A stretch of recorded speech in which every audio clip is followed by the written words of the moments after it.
Welcome to another episode of 602 Rose Show. This is our season long picks for Clayton's season. As we've talked about before, this is kind of the bread and butter. This is fantasizer. Set your lineup one time with all the knowledge you have in advance and just kind of hope and pray. Lean on your bachelor wits and get your picks going. Megan here with me as always. Uh, Yeah, Fantasizers is a different beast, Megan. yeah, it is a different beast. And this season, so I felt like Clayton season, you and I had a pretty easy time with like choosing picks. And part of that was because Brandon got priced so low. And we both very much wanted him in our lineup, and so that made for some easy wiggle room on other characters or other players. Um, this time the pricing made it challenging. Yeah, the Price Master really threw a curveball in here, whether it was intentional or not. This is a tough one, and the way the pricing sits, and we'll get to the pricing list in a minute here, but it makes it difficult to have unique lineups depending on where you're pulling your information from. Yeah. So you see up on your screen right now, this is just a high level overview. Fantasizer season long. There are 74 scoring categories. Yeah. There is just about everything. We will have the link to the scoring category sheet in the description of this video. It can also be found on Fantasizer. There are no negative points, which is an important thing to note. Uh, you can kind of throw some of your negative mitigation strategy out the window when it comes to this one. And it is crowdsourced, so there's less likely an opportunity for something to be missed, but it also opens up to some really lively discussion. It's a crowdsourced thing in a Facebook group, and Yeah. these women do a wonderful job with it. But it can get kind of testy sometimes. But there's always a thorough description of like the what and the why. So if you're a data nerd, it's a lot of fun to dive into that sheet and see what the hell is going on.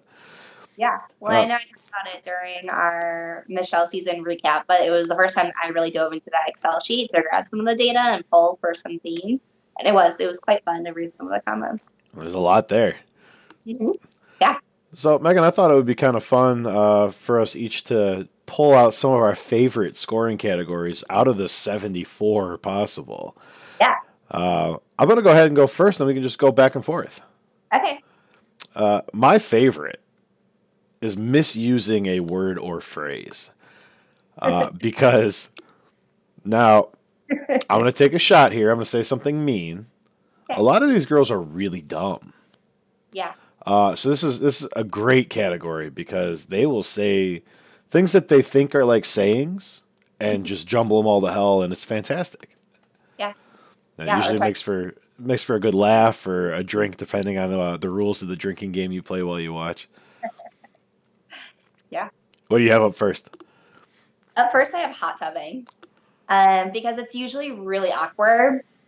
And 100% of the time that the guys who are in the hot tub are, you know, having a little bit of a chub, and it's just really fun. I like Bachelorette seasons where the guys don't know if their nipples should be above the waterline or below the waterline, and you kind of see them thinking about it.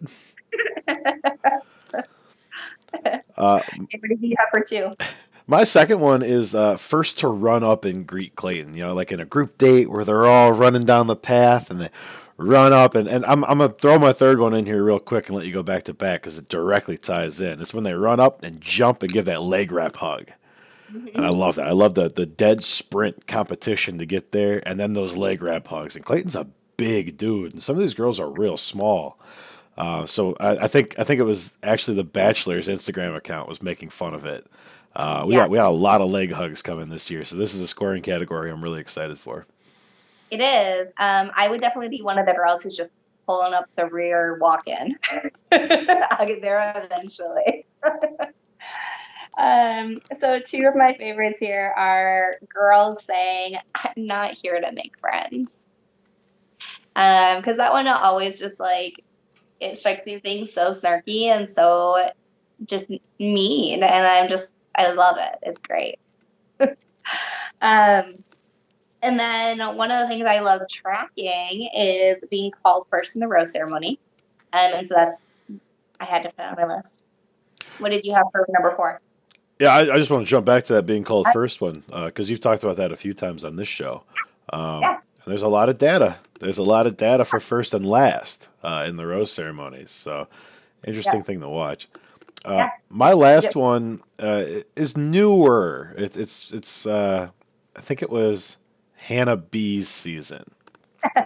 The guys were getting into it and getting into it, and all season we'd seen a preview of an ambulance coming. Mhm. And it turns out that this grown ass man had fallen out of the top bunk of a bunk bed and smashed his face on the ground. That's the story. But that's Yeah. really where my love for this last category, which is needing medical attention, really came in. I love when the medics show up. Yeah. And if it's something like falling out of a bed or like falling into the pool or falling downstairs, these are all things that, while I will never cheer for bodily harm to another person, you damn well better believe I'm going to enjoy it if it's happening. Yeah. Well, and it's funny because my what also made fourth for me is needing medical attention. But I happen to like it for the reason of girls having panic attacks in the bathroom and needing the medics called for a panic attack to help them calm down so they don't pass out. Um, or I also like it for the very like played out like soccer trope of faking like being really hurt or ill so that then the bachelor or bachelorette comes to see you and check on you. Get that private one-on-one time. Uh-huh. Yep. So I love it for both those reasons. And typically you have more of those in the Bachelor season where you have women here fainting and women here feigning being sick and hurt so that the big muscular man will come save them. And we haven't seen a whole lot of either of those in the previews. But with the level of other drama that we've seen, Yeah. I have to think there's going to be some coming. 100%. Yeah. Like if you're crying as hard as we've seen some of these girls crying in the previews, you're going to potentially have a panic attack. And we're filming this obviously ahead of week two when season-long lineups lock. But I mean, week two, I think they do an obstacle course, so Yeah. I'm ready. I'm here ready. I hope the medics have their bag. They're ready to rock. Running right for it. All right, so we'll go ahead and move into the pricing. You'll see it up on your screen now. Um, and it's a doozy. It's a doozy. We got Susie is our top at 21. Kate and Sierra round out the bottom at $10 a piece. Everyone else falling in between there. Megan, did anything really jump off the page at you about this pricing list? Yeah, how many girls are 16 and above really jumps out at me. So if you've been following spoilers at all, we know that the top four, Spoiler um, alerts. Spoiler alerts. and if you're watching this, you know that there's going to be spoilers This whole episode. this whole episode. But we know that Susie, Gabby, Serene, and Rachel all get homecoming. And so the fact that those four are all priced so high makes it really challenging to have, as you mentioned, Rick, a unique lineup because it really, really stops you from grabbing anyone else who makes it very far in the season. You can only pick one other girl who's above, like 14 or above, to be able to get your sixth pick in. So, just a reminder for anyone who's played before and new information for anyone joining us for the first time Fantasizer season long. You will pick six girls right now before week two starts, and they're locked in. The first one you pick is your captain, um, and then it's kind of rock and roll from there. Yeah. So, you know what? Actually, I'm looking at this right now. They might have killed the captainship. I I don't have a captain designation on any of my picks. okay. We'll follow up with Fantasizer. There might be a captain, there might not. But the point is that you have $100 to pick six people. It can be Pick six. Yeah, you have to pick six. It can be any six that fit, but you only have $100 to get it done. So as Megan was just speaking to, The top six on this pricing list are not the top six from a competition standpoint, uh, but you couldn't pick them all. Yeah. And you can't get the top six in your lineup. You can't get the top seven in your lineup. So you have to take a shot somewhere. And that's kind of what we'll talk through here. We'll stick with a little bit of this overall pricing here first. Yeah. I Uh, will say also, I don't even think, yeah, you can't even get the top 9 as a lineup right now with the way that the pricing worked out.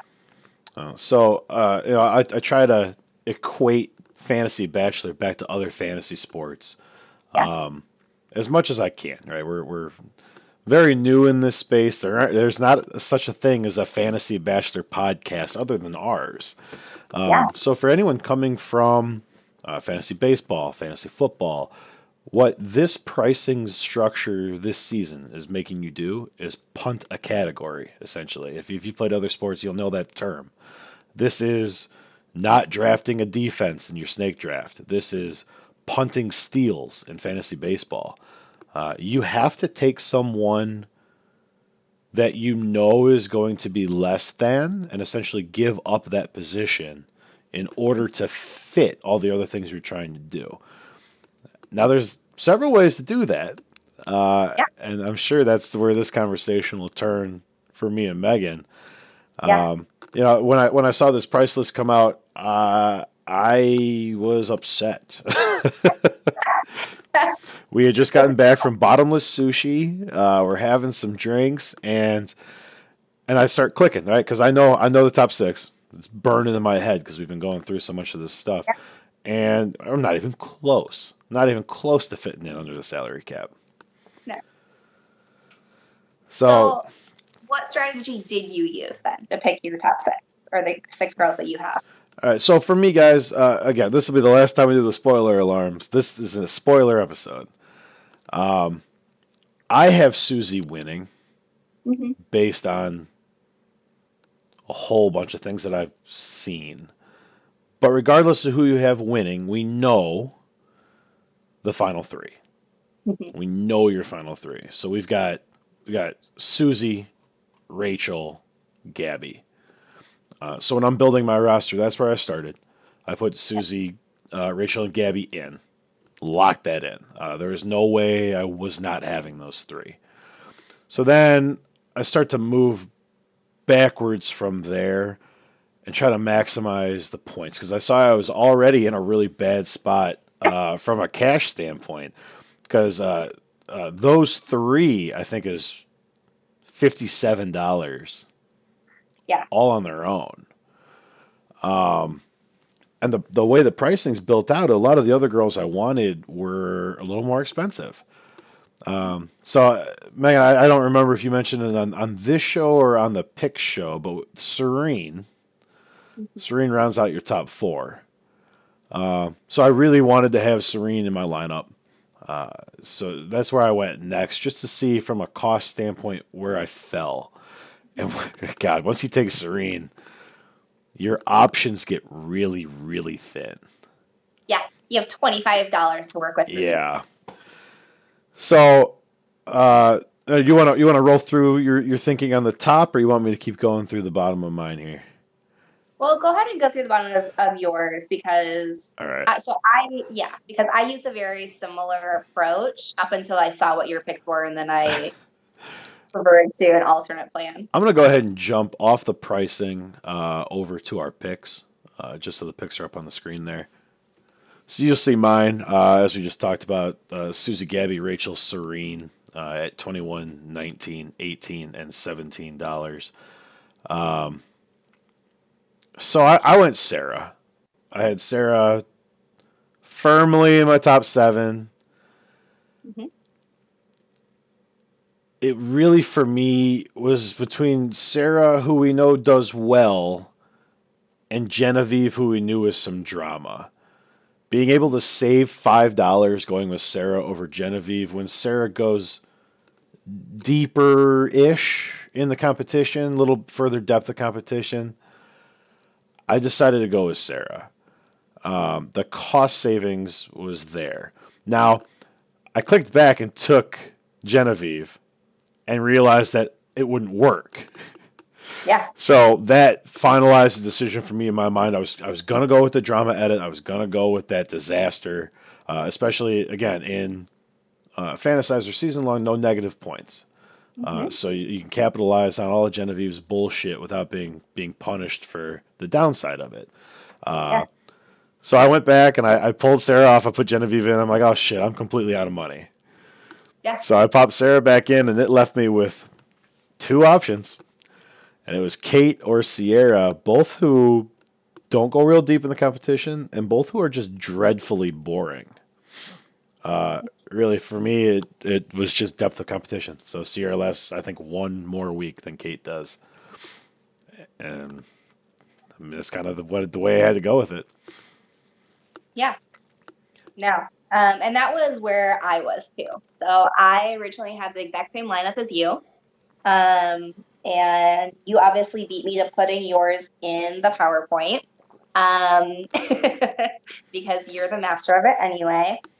So when I looked and saw your lineup, viewers of the show will know by now that I hate having the same lineup as you.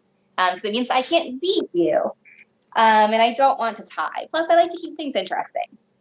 And if I know that we're just tied the whole season, well, that gives me very little reason to check on points. It doesn't give our viewers much to listen to either. Yeah, yeah. Um, I think they remember how fast we stopped tracking the scoring.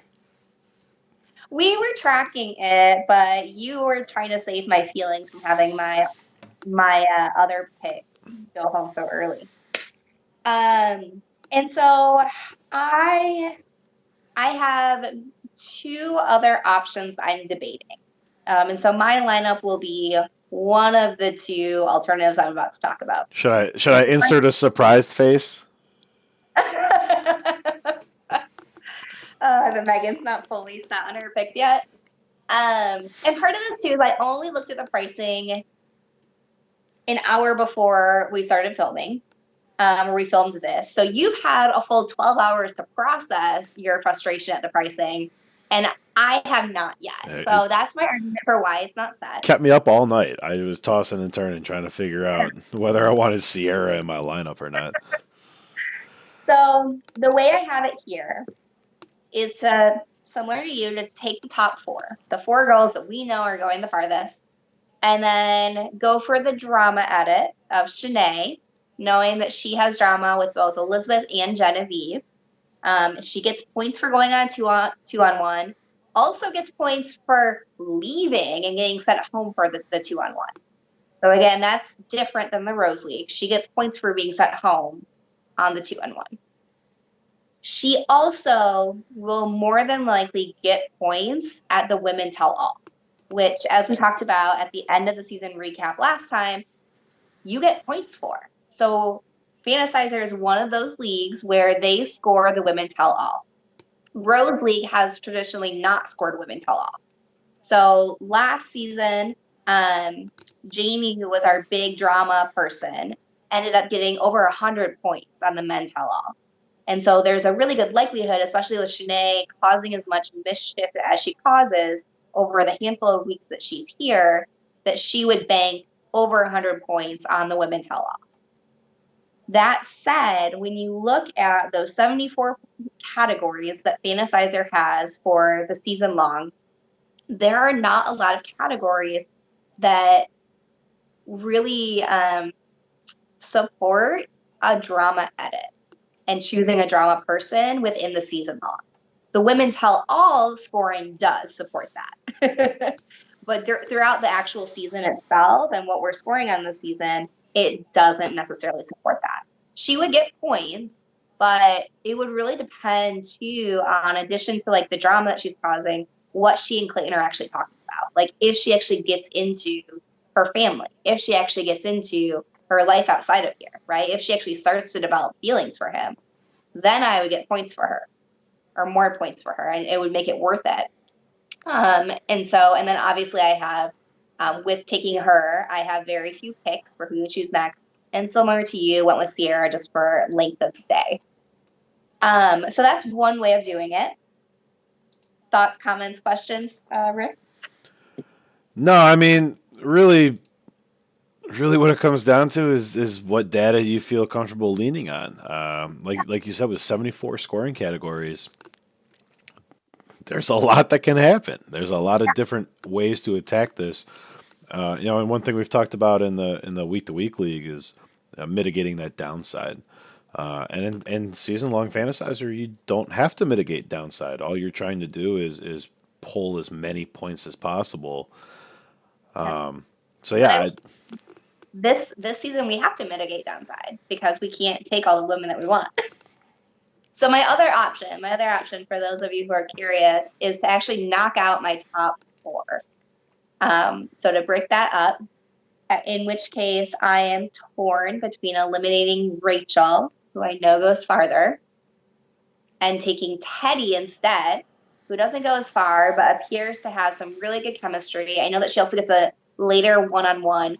Plus, every single time she mentions being a virgin, she will get me 15 points. Plus, on the women tell all, she will likely get points. so Teddy versus Rachel is one that I hadn't considered. Yeah. Well, and the reason why I say versus Rachel is because I want to, ideally, if I were to knock out one of the top four, I would knock out Shanae because I know that she doesn't make it to the top three, right? So the only, Serene, sorry, Serene. What did I say? Shanae. Oh, Serene. So all I would be missing points on is the hometown date. That said, I also know that before hometowns, Serene gets 2 one-on-ones, Yeah. which again are going to be major points because it's time and she's getting those roses. And so I have to weigh whether I think if I were to go with that option, I would have to weigh, does Rachel making it to top 2 or 3 get more points than Serene having 2 one-on-ones? And does either of those make less points than Teddy, who only makes it to the top 7? So Teddy's Virgin storyline, there's a ton of points available there. I'm trying to look right now. I think Teddy only gets one on one, and Yes, it's late. It's real it is. late. It's Like, it's the episode right before she gets eliminated, and so she does get a one-on-one. so I, It and I don't know. So based off of the other information that I have as far as other group dates, I don't. I would assume that she gets a group rose at some point. Just given their connection, I would bank on her getting a group rose. There's a football date that I don't know who gets the group rose for. The third episode, I don't know. There's a second group date that I don't know what that group date is, and whether or not she would get group rose for that. There's also like like a comedy roast that she would be part of. That, and I don't know if she gets the group rose for that. I don't believe that Teddy gets a group date rose. I'm looking at my handy spreadsheet I have for all the group dates.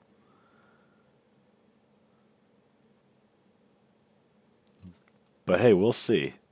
Yeah. Like I said, So yeah.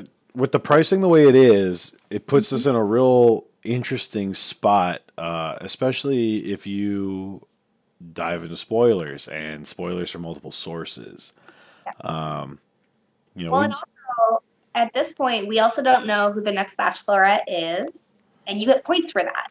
So if it's Teddy, again, Bachelor traditionally enjoys those virgin stories. I could see Teddy being in the running for Bachelorette. come on, we already know it's Sally. I mean, yeah, but I'm not gonna choose Sally.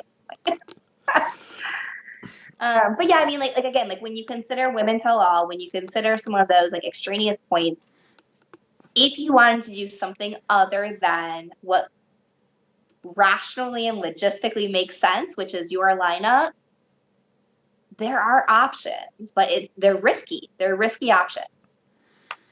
And again, this is very specifically fantasizer season long, but we'll preach it on probably every episode forever. Is know your scoring. Mhm. We've talked extensively about different scoring and how it plays out in season long in the last 20 minutes or so here, and it matters. It matters greatly. It really puts you in a position where if you misinterpret a rule or miss a rule, it could be everything. The other thing I'd say, just like an overarching, is know where you're getting your data from and know what data might be slanted. Um, with anything, right? You don't want a single source. I'll tell you, sitting here right now, we don't know who wins. Mhm. We have a really good idea who wins based on a couple different sources, a couple different pieces of data, some Instagram activity, um, but we don't know. So again, we'll clarify with Fantasizer whether or not there's a captain for this season, but it's 10% bonus on top traditionally for Fantasizer for your captain. So make sure you check on that before you finalize your lineup. The first girl you pick traditionally for Fantasizer has been your captain, and you get a little bonus. You get a little bonus points. So again, that's knowing your scoring system. That's understanding how it works. There's a lot of flexibility in this year's lineup here just because of how aggressive the pricing is. So whoever is responsible for this pricing, you did a damn good job. Yeah. Because there's a lot of different options you can go. Megan threw you a couple. There are things you can do here where you still have a potential to win. Mhm. I would say that you need to keep your core intact. Um, now whether that's your top two or your top three or four of the top three or however you want to break that thing down. Um, Pick your strength, right? Pick the ones you feel most confident in, and build out the rest. See how much money you have left, and then you can work your way through a narrative. You can say, okay, well, this person for this reason and this person for this reason. See where those pieces fit together.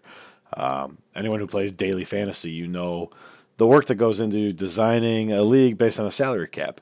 You have to make certain decisions that, yeah, sure, the best six players, if you could put them in your lineup every single time, everyone would do it. Everyone's lineup would be the same. And that's why salary cap leagues are so interesting, is because it promotes different ways of looking at the same data, because we all got the same information. Yeah. Do you have anything else high level on our lineups here? I don't think so. All right, so hey, for anyone who just got lost in 27 minutes of episode here, my season long lineup is Susie, Gabby, Serene, Rachel, Sarah, Sierra. Megan's at this time, Which is Friday afternoon. uh, Susie, Gabby, Rachel, Serene, Shanae, Sierra. And she Yeah. broke down a couple of the things she's thinking about there. And really, guys, this is a set it and forget it, right? You set it one time, you never have to touch it again. But the last time you touch this lineup should be 10 minutes before the show starts. Keep looking for data. Keep looking for anything you can find.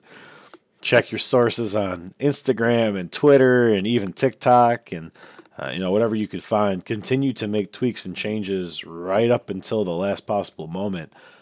Because they do weird things like drop promos that spoil the end of the season, and someone accidentally slips in an interview saying how happy they are to be with Clayton, shit like that. So, be looking, be aware, but trust your gut too. Whatever that first lineup is you set, there's probably a lot of truth in that lineup for you in the way you view and the way you process information. So, there's always a thousand ways to do this. And we're hoping to blow the league up this year. We're hoping we can pull in a whole bunch of people for Fantasizer. So hey, that's all we have for season long. Megan, is there anything else you wanted to hit on before we leave? I don't think so. Again, I think this is going to be. I'm excited to see everyone's lineup. Like I think even more than last season with this pricing breakdown, I'm just interested to see how people approach it and how many of the same lineups we get. And again, I think this is really given the pricing. I think this is going to be a season long that really comes down to like those final weeks, including the women tell all. Yes. And so I am super excited to see what happens in those like last 3 weeks. So hey guys, we're big time in here. Fantasizer just reached back out. Captains are re-enabled. So if you have set a lineup before you're listening to this, you are going to have to reset your lineup. There is a captain. The first person you pick is worth 10% bonus points. So in theory, whoever you think scores the most, is usually the winner, should be the captain. So whoever your winner is should be your first choice. It'll say bonus next to it, 10% on top. So make sure you check and double check those lineups. But yeah, they just reached back out. It was disabled accidentally. So thanks for joining us on 602 Row Show. Our next show will be a review of week 2. Yes. And maybe we'll do a dive into some of the lineups in our home league and maybe the big league, depending how many entries we get for season long, and see Yeah. maybe ownership percentage. We'll break down who's got who and how that looks. Yeah. And if I end up changing my season long lineup, I will do a little short for you guys. You heard it here first.